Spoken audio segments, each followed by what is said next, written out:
चलो doubt chapter number 4 doubts 4.3 માં 9 number चलो लाओ मैंने आप ही दो टेक्स्ट बुक પહેલા થી બોલવા हाँ 4.3 માં 9 4.3 માં 9 નંબર આગળ આવી જાઓ તમે 4.3 માં 9 જેનો હોમવર્ક કરીને આયા હશે તો એની પાસે ડાઉટ હશે કોપી મારી હશે તો ડાઉટ નહીં હોય બરોબર જો આ રિવિઝન થાય છે અને જરાક અંદર પોતાના અંદર આત્માને કહો કે ભાઈ ફરીથી ચાલુ કરીએ છે મેમને આપણે પૂછીએ જે નથી આવડતું એ ફરીથી અને પૂછવું નહીં હોય ને બધું જ કોપી જ કરવું હશે તો પછી મારી પાસે કોઈ સોલ્યુશન નથી હું અહીંયા ઊભી છું તમને બધું ભણાવવા માટે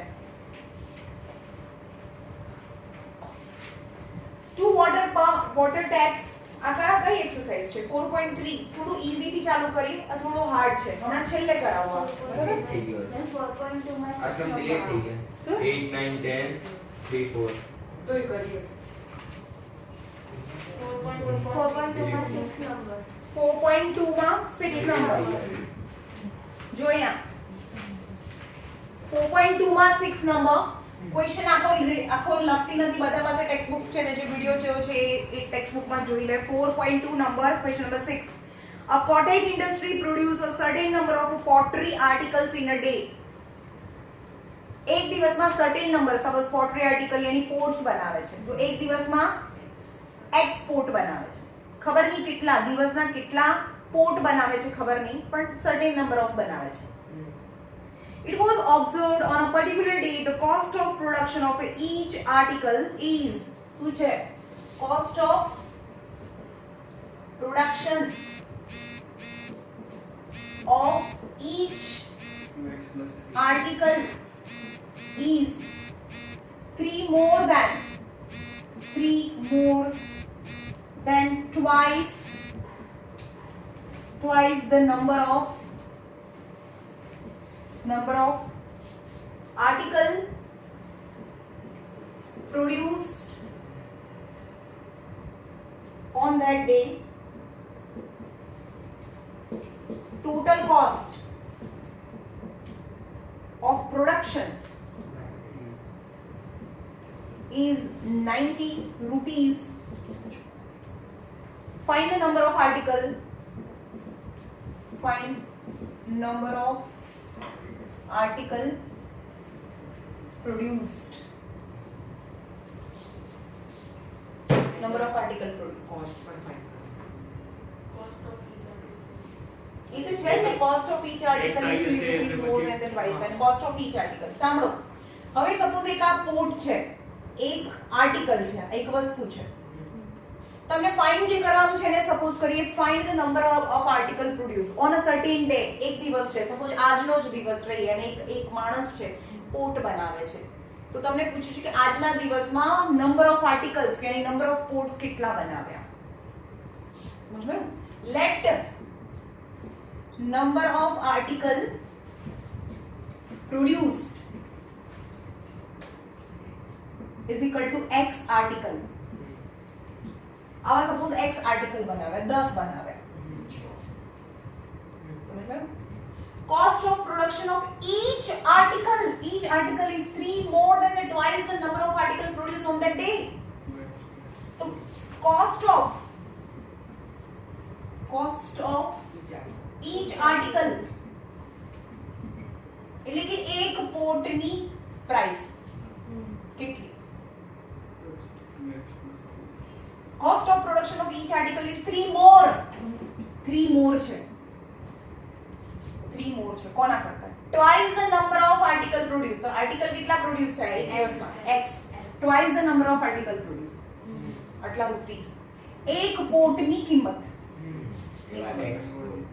समझ में एक पोट ना आटला तो टोटल કેટલા પોટ્સ છે ભાઈ તમે બીજા કોઈ નહીં બોલશો યાર પ્લીઝ તમને હું સમજાવું છું તમને સમજમાં આવે છે you can understand that I understand મને ખબર છે પણ આપણે બધાને સાથે લઈને જવાનું છે તમને સમજમાં આવી ગયું છે એમનું બ્રેન એટલું ફાસ્ટ નથી ચાલતું તમે ફટફટ આન્સર આપો છો હજી એના અંદર હોય વિચારતા હો એટલે પોતે કન્ફ્યુઝ થઈ જાય તમને ડાઉટ હોય તો હાથ ઊંચો કરો હું 10 વાર ભણાવીશ સમજમાં આવ્યો પણ વચ્ચે બોલો નહીં પ્લીઝ તમને ત્રણેયને રિક્વેસ્ટ આ તો બોલતો જ નહીં તમે બંનેનો ત્રાસ છે તમારે નહીં બોલવાનું કઈ બોલવાનું હું પૂછું નહીં ત્યાં સુધી નહીં બોલવાનું એક આર્ટિકલ કોસ્ટ ઓફ એક આર્ટિકલ વન આર્ટિકલ એક પોર્ટ બનાવવાની પ્રાઇસ એક પોર્ટની પ્રાઇસ આટલી છે તો ટોટલ કેટલા પોર્ટ્સ છે x પોર્ટ્સ છે number of article produce x છે તો એક આર્ટિકલ એક પોર્ટના આટલી પ્રાઇસ તો x પોર્ટની કેટલી ખબર નહીં કેટલા પોર્ટ છે પોર્ટ બી ખબર નથી અને એક પોર્ટની પ્રાઇસ આટલી છે સપોઝ હું એમ કહું કે એક પોર્ટ છે એના 10 રૂપિયા છે અને એવા 10 પોર્ટ છે તો કેટલા થાય 100 રૂપિયા તો ફટફટ ખબર પડે છે પણ હવે કે એક પોર્ટના તમે આનું મલ્ટીપ્લિકેશન કર્યું ને 2x + 3 રૂપીસ છે અને પોર્ટ્સ કેટલા છે x છે હવે એનું મલ્ટીપ્લિકેશન થાય અને સમજમાં right so total cost of production બધાની કોસ્ટ ઓફ પ્રોડક્શન બધા port x * 2x + 3 but the total cost of production is given as a 90 અંદર અહીંયા જો હું ભણાવું ત્યારે અહીંયા ધ્યાન જોઈએ મને 90 = 2x square plus 3x so 2x square plus 3x minus 90 = 0 થાય now quadratic equation નું splitting કોને આવડે છે આના ખબર પડી ક્યાં ના ખબર પડી પહેલા બોલતા શીખો નથી આવડતું તો તમને આ કેમ આવ્યું x પ્રાઇસ છે અને આ રૂપીસ x પ્રાઇસ છે x પોર્ટ છે નંબર ઓફ પોર્ટ્સ છે હા અને આ શું છે રૂપીસ કોને પોર્ટ કેટલા x પોર્ટ છે આ 2x + 3 એ કોની પ્રાઇસ છે એક પોર્ટ છે એક પોર્ટની પ્રાઇસ છે ને એવા x પોર્ટ છે તો ટોટલ પ્રોડક્શન ઇઝ આ બંનેનું મલ્ટીપ્લિકેશન થાય એટલે કે 2x square plus 3x is the total cost of production and total cost of production is 90 છે તો આપણે ક્વોડ્રેટિક ઇક્વેશનમાં આ 90 ને આ બાજુ લઈ જઈએ તો હવે શું કરીએ છીએ તમને ખબર છે ક્વોડ્રેટિક ઇક્વેશનનું સ્પ્લિટિંગ કેવી રીતે કરવાનું અહીંયા 2 જ્યારે પ્રેઝન્ટ હોય ત્યારે જો હું પહેલી વખતે શીખવાડતા હોય એવી રીતે શીખવાડું છું જે નંબર અહીંયા હોય એને ઉપર લખો 2 * 1 = 2 90 ના સ્પ્લિટિંગ નીચે આવે કારણ કે 90 પાછળ છે અને એનું ક્રોસ કરીને એનું સબટ્રેક્શન જે આ સાઇન હોય એ કરવાની છે જેનું સબટ્રેક્શન 3 આવે 90 ના એવા પાર્ટ કરો સબટ્રેક્શન 3 આવવું જોઈએ 15 6 90 સમજમાં આવ્યું આપણે અહીંયા ઉપર 2 ના પાર્ટ કર્યા નીચે 90 ના પાર્ટ કર્યા પછી અહીંયા ક્રોસ કરવાનું 6 2 12 15 1 15 આનું સબટ્રેક્શન આ સબટ્રેક્શન કરવાનું કે છે સબટ્રેક્શન 3 આવે તમે 90 ના બહુ બધા પાર્ટ્સ કરી શકો 10 9 90 33 90 પણ તમારે એવું સ્પ્લિટિંગ કરવાનું કે આ આપણો આન્સર 3 આવે હવે સબટ્રેક્શન યાની ડિફરન્ટ સાઇન એ બંનેને ડિફરન્ટ સાઇન મળે આ બંનેને અલગ અલગ sign middle term sign to the greater number એટલે કે +15 - 12 is +3 થાય કારણ કે મને +3 જોઈએ છે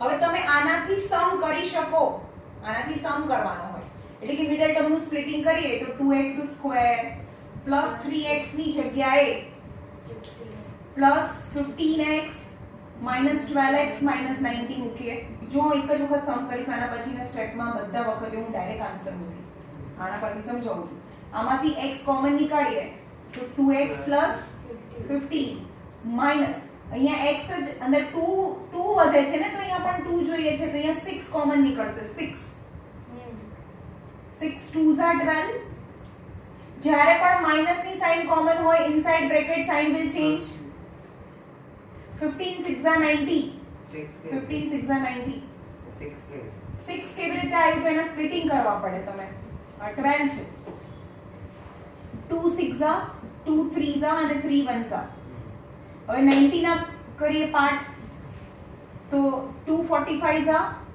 3 15 3 5 5 1 તો બંનેમાં સરખું શું છે 2 તો સરખા છે પછી 3 પણ સરખા છે તો બંનેમાં આ સરખું છે તો 3 2 6 ને કોમન કરી લઈએ આમાંથી 6 ને કોમન કરી લઈએ તો અંદર 2 વધે આમાંથી 6 ને કોમન કરી લઈએ તો 5 3 15 વધે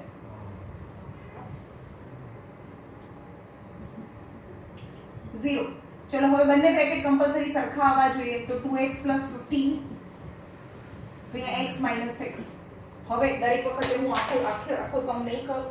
આપણે શું કરવાનું છે, જે આ સાઈન નીચે આપીને આ સાઈન નીચે આપી એ સાઈન ઉપર આપી દેવાની અને અહીંયા x મૂકી દેવાનું, કારણ કે અહીંયા આગળ 2x² છે તો 2 * 1 = 2 અને x એટલે 2x² થઈ ગયા. તો જે સ્ટેન્ડિંગ છે હંમેશા આન્સર હોય 2x + 15 x - 6.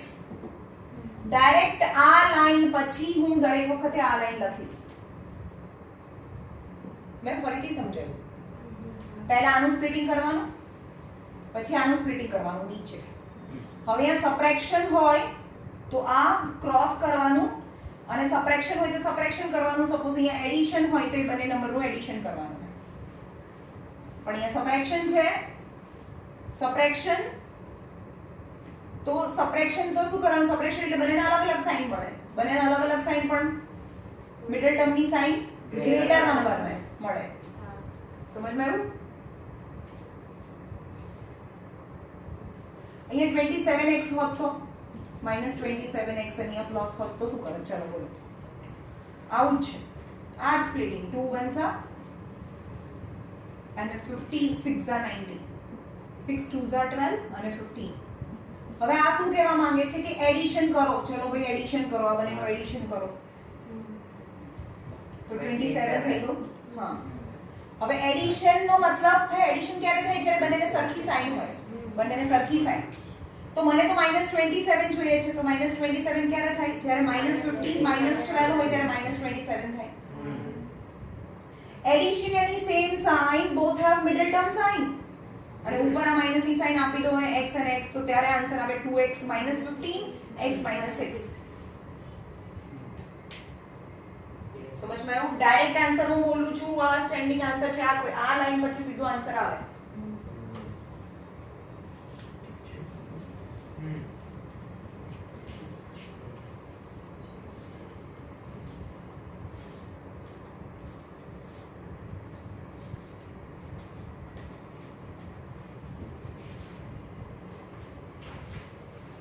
બોલો ચલો ફટાફટ. 4.1 હે? 4.1 માં ક્વેશ્ચન 2 નો 2 નો 4. A train travel a distance of 480 km/h and a uniform speed. એક ટ્રેન છે, એની સ્પીડ છે 4.1 માં question 2 4. Question number 4. A train travel a distance of initially, આમાં બે કેસીસ છે. એક ટ્રેન છે, travel a distance of 480 km at a uniform speed. એક યુનિફોર્મ સ્પીડ થી જાય છે. ખબર નહીં કેટલી સ્પીડ? x સ્પીડ થી જાય છે.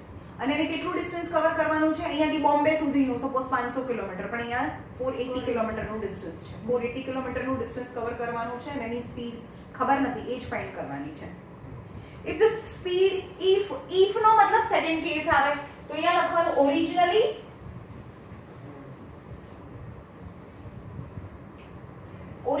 એની સ્પીડ છે x km/h અને એને ડિસ્ટન્સ કવર કરવાનું છે 480 કિલોમીટર. તો આપણી પાસે speed equal to distance upon time, એટલે કે time equal to distance upon speed. તો 480 અપોન x એટલા r થાય ઓરિજિનલી. બટ અહીંયા if આવે છે, if if speed has been 8 km/h less, speed છે એ x - 8 km/h છે, પહેલા કરતા 8 km/h ઓછી છે, એટલે કે ધીમી ચાલે છે. કોઈ પણ જગ્યાએ જવું હોય ને આપણે ધીમે જઈએ તો ટાઈમ વધારે લાગે કે ઓછું લાગે? વધારે લાગે, એટલે કે આ ટાઈમ વધારે હશે. અને ડિસ્ટન્સ એટલું જ કવર કરવાનું છે 480 કિલોમીટર. તો time equal to distance upon speed, એટલે કે 480 અપોન x - 8r છે. તો હવે એ છે કે બંનેમાં મેમ કીધું 3 hour 3 hour મોર લાગે છે. આ 3 hour મોર છે. સપોઝ આ 15 હોય ને આ 12 હોય તો આમાં 3 કલાક વધારે લાગે છે, એટલે કે આમાંથી આ માઈનસ કરી દો. આપણે એટલું આ ચેપ્ટરમાં શું કરવાનું છે ખબર છે? તમારે ખાલી એટલું ડિસાઈડ કરવાનું છે કે કયું મોટું છે.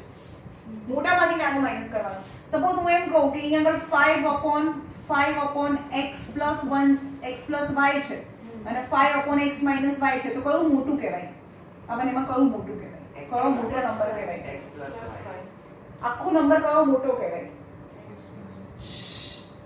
બોલો તમે. x minus y r. આ નંબર મોટો કહેવાય. કેમ કે નીચે ડિનોમિનેટર ઓછું. હવે ઉપર નહીં, નીચે છે. સમજમાં આવે છે? એકચ્યુઅલી ઉપર મોટું હોય આવું વાત તો આ મોટું કહેવાય, હા. પણ આ ઉપર નથી ભાઈ, નીચે છે. Denominator greater, number smaller. કયા સ્ટાન્ડર્ડની વાત કરું? આ સ્ટાન્ડર્ડ થયું સ્ટાન્ડર્ડ 3rd 4th. હવે હું એમ કહું કે એક પિઝા છે અને 4 ભાગ કરીએ અને એમાંથી એક જ ખાવાનો છે, તો તમે આટલો ખાધો. પણ એ જ પિઝાના હું 8 ભાગ કરું અથવા તો 8 ભાગ કરું, ચલો, અને એમાંથી હું એક ખાઉં છું, સ્મોલર સાઈઝમાં. તો ભાઈ આ મોટું ના થાય ભાઈ. આ તો તમે ઓછો પિઝા ખાધો. નીચે મોટું હોય, ડિનોમિનેટર આવું બોલો ને ભાઈ, ડિનોમિનેટર ગ્રેટર, નંબર સ્મોલર. આવું તો અમે બોલી થાકી ગયા. Denominator greater, number smaller. આ નંબર નાનો છે, આ નંબર મોટો છે, તો હંમેશા મોટામાંથી નાનું માઈનસ થાય. હું એમ કહું કે 4/x આવું છે, 4/x અને 4/x - 4. ચલો, કયો નંબર મોટો છે? 4/x minus. આ નંબર મોટો છે. આમાં આના કરતા આ નાનું છે. Denominator less, Great number. Number more. આ નંબર મોર છે, એટલે કે 4/x - 4 - 4/x. આનું ઇક્વેશન આવું બને. હંમેશા બે વસ્તુ જે આવશે ને એમાંથી પહેલા આવું લાવવાનું અને મોટામાંથી નાનાને માઈનસ કરવાનું છે. એટલે કે આ ટાઈમ મોટો છે કારણ કે આ x માઈનસ છે ને અહીંયા ખાલી x છે, રાઈટ? તો આ નંબર મોટો કહેવાય કારણ કે ડિનોમિનેટર લેસ, નંબર મોર. તો અહીંયા 480/x - 8 - 480/x અને 3r મોર છે, આના 3 કલાક વધારે છે. હંમેશા જે પણ નંબર હોય ને ડિફરન્સ ઇક્વલ ટુ નંબર લખી નાખવાનો છે આ ચેપ્ટરમાં, હા. રાઈટ? તો આમાંથી 480 ને કોમન કરી દઈએ. 1/x - 8 - 1/x is 3 થાય. ઉપરથી 480 કોમન કરી લીધું, એની LCM લો. 480 x minus x plus 8 upon x into x minus 8. હવે એમ કહેશો કે મેમ અહીંયા પ્લસ કઈ રીતે આવ્યું? આ ઉપર જાય એટલે x, આ ઉપર જાય એટલે અહીંયા x minus 8 થાય, આ ઉપર જાય એટલે x થાય. પણ જ્યારે માઈનસ ની સાઈન લાગે એટલે minus x plus 8 આવે અને નીચે આ બંનેનું multiplication is 3. 480 equal to x cancel 8 upon x into x minus 8 equal to 3. જેમ છે એમ રહેવા દીધું. પછી શું કરીશું? x વાળા ટર્મ એક સાઈડ અને નંબર એક સાઈડ લઈ લઈએ. અહીંયા 480 into 8 upon 3. આ બંને તો છે, 3 ને નીચે લઈ આવો, આ x વાળાને ઉપર લઈ જાઓ. That is x square minus 8x. 3 1s are 3 6s are 16 8s are 130 ના 28. huh? 128. 128 equal to x square minus 8x. બરોબર કરજો હો ભાઈ. You are sure? હા, 128 બરાબર છે. So x square minus 8x minus 1280 equal to 0. હવે 1280 ના એવા બે પાર્ટ કરો કે જેનું સબટ્રેક્શન 8 આવે. તો અહીંયા તો 1 1 છે, ઉપર તો કઈ નથી એટલે આ નંબર તો કઈ નથી. 1280 ના પાર્ટ કરો જેનું સબટ્રેક્શન 8 આવે. 1280 ના આવડે તો આવી રીતે કરો. 26440 2320. જોવાનું 8 આવે ને ત્યાં સુધીનો નંબર નાનો આવે ત્યાં સુધી કરતા જાઓ. 2 1s are 6 are 0. 280s are 240s are 220s are. જો આ 20 છે ના આવે. 32 40 sir. 2 10s are 2 5s are અને 5 1s are 1s are. 32 40 sir. 8 લાવવાનું છે. 5 2s are 10, 2s are 20, 2 2s are 4, 2s are 8, 2s are 16, 2s are 32 અને અહીંયા 40 લખી લો લખી લો 5 2s are 10, 2s are 20, 2s are 40. ભાઈ આમાં તો ના આવડે ને તો ભાઈ 15 મિનિટ 10 મિનિટ બી નીકળી જાય પણ મથવું પડે આમાં મેમ નહીં આવતું તો એવું છોડી ના દો તો ના આવે. આ કેવો કેસ છે ભાઈ આ પેર લો પેરિંગ બદલ્યા કરીને તમારે એવા બે નંબર લેવાના કે જેનો સબટ્રેક્શન 8 લાવવાનું છે. તો આ થયું 40 * 32 બીજો કોઈ ઓપ્શન નથી તો 40 * 32 તો 32 અને 40 સબટ્રેક્શન 8 આવી ગયું. સબટ્રેક્શન યાની different sign middle term sign to the greater number એટલે કે માઈનસ અને આ પ્લસ એટલે -40 + 32 that is -8 તો માઈનસ અને પ્લસ xx તો answer is x - 40 x + 32 so x = 40 or x = -32 but minus sign never be considered so x = 40 તો એની જે સ્પીડ છે 40 km/h હોય. તમે કોઈનાથી વિવો નહીં યાર બીજા બોલે છે નથી બોલતા વધારે આવડે છે એ ધારે નથી જોવાનું નથી આવડતું તો બે ધડક પૂછો અહીંયા શું કીધું મેં માર્ક્સ જોઈએ મને હવે અને મેં હોમવર્ક આપ્યું એ હોમવર્ક પરમ વિશે જોઈએ મને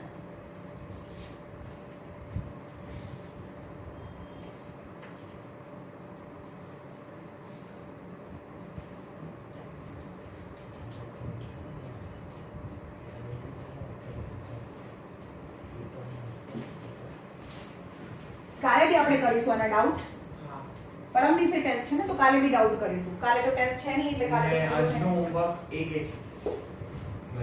ચલો બોલો ફટાફટ બોલો મારી પાસે 5 મિનિટ છે હજી એક જ એક્સરસાઇઝ છે બધી 4.3 માં નહીં પણ બધા ટાઈમ વાળો નહીં રહેવા દો કાલે હજી આપણે આખો ટાઈમ છે આ તો હોમવર્ક નાનો એવો સમ કોઈ બી કહી દો ને homework 4 Question number 5.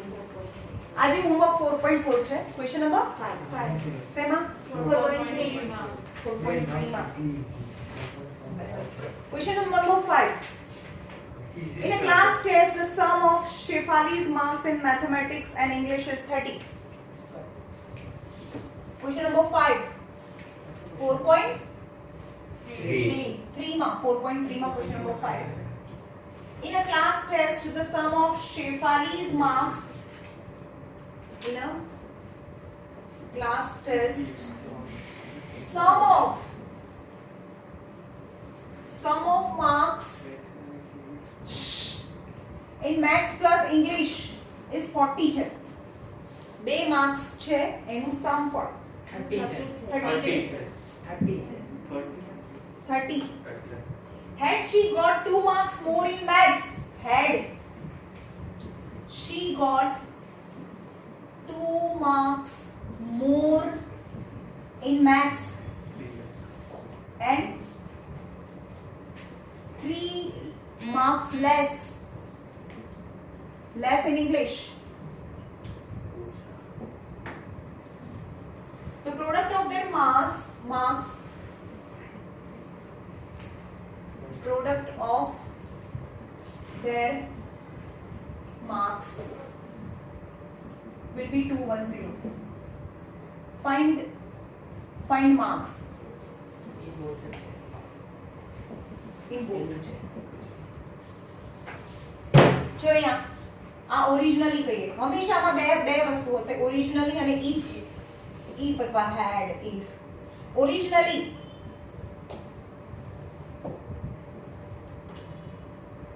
let she get x marks in maths માં x marks પણ અંદર એવું આપી દીધું છે કે મેથ્સ ના માર્ક્સ પ્લસ ઇંગ્લિશ ના માર્ક્સ તો 30 છે તો મેથ્સ માં x માર્ક્સ હોય સો ઇન ઇંગ્લિશ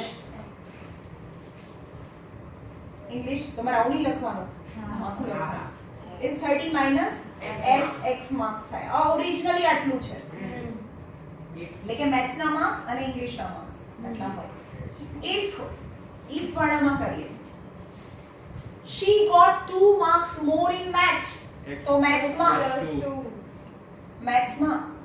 x + 2 કારણ કે x ની મેથ્સ ની અંદર માર્ક્સ x હતા એની અંદર એને 2 માર્ક્સ વધારે મળ્યા હમ. અને ઇંગ્લિશમાં જે પણ માર્ક્સ હતા 30 - x -3. એમાંથી 3 માર્ક્સ ઓછા છે એટલે કે 30 માંથી 3 જાય તો 27 - x marks and the product of their marks એટલે કે મેથ્સ ના માર્ક્સ અને ઇંગ્લિશ ના માર્ક્સ નું પ્રોડક્ટ મતલબ મલ્ટીપ્લિકેશન 210. is 210 છે so 27x minus x square plus 27 2s are 54 minus 2x minus 210 equal to 0 all in one side તો કે આ minus x square છે minus x square 27 minus 2x 25. plus 25x 210 minus 54 કારણ કે બંનેની sign અલગ અલગ છે 10 minus 4 is 6 10 minus 5 is 5 156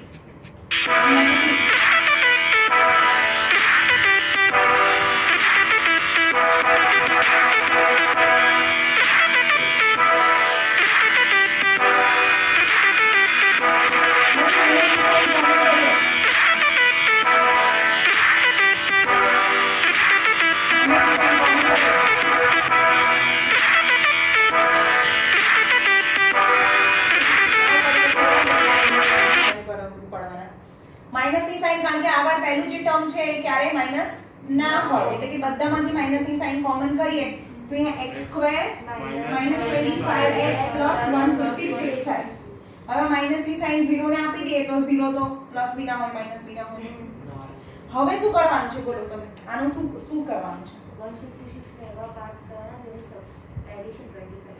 yes 156 ના એવા પાર્ટ કરવાના એટલે કે 1 વંજા અહીંયા કઈ નથી એટલે 1 વંજા 156 ના એવા બે પાર્ટ કરો કે જેનું એડિશન 13 12 આવી રીતે કરવાના તમારે જેનું એડિશન અહીંયા 12 અને 13 એનું એડિશન 25 આવે એડિશન યા નહીં Same sign. બોલો ભાઈ હવે તો એડિશન ની same sign both have minus minus અને માઇનસ -13 -12 is -25 થાય આ સાઇન ઉપર આપી દો તો તમારો આન્સર છે x - 13 x - 12 so x is 13 or x is 12 એટલે કે અહીંયા આગળ મેથ્સ ની અંદર જો એને 13 માર્ક્સ પડ્યા હોય તો ઇંગ્લિશમાં 30 minus 13 એટલે 12 થાય નહીં 17 થાય. તો 17 થાય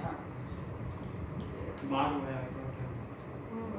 બરાબર. મેથ્સમાં 12 મળ્યા હોય તો હા તો 13 અને 17 માર્ક્સ થાય ઇફ ના જોઈએ મેથ્સમાં 13 તો ઇંગ્લિશમાં 17 હોય અને મેથ્સમાં 12 હોય તો ઇંગ્લિશમાં 18 હોય 4.4 5 રાઈટ છે હા 12 18 13 17 હા.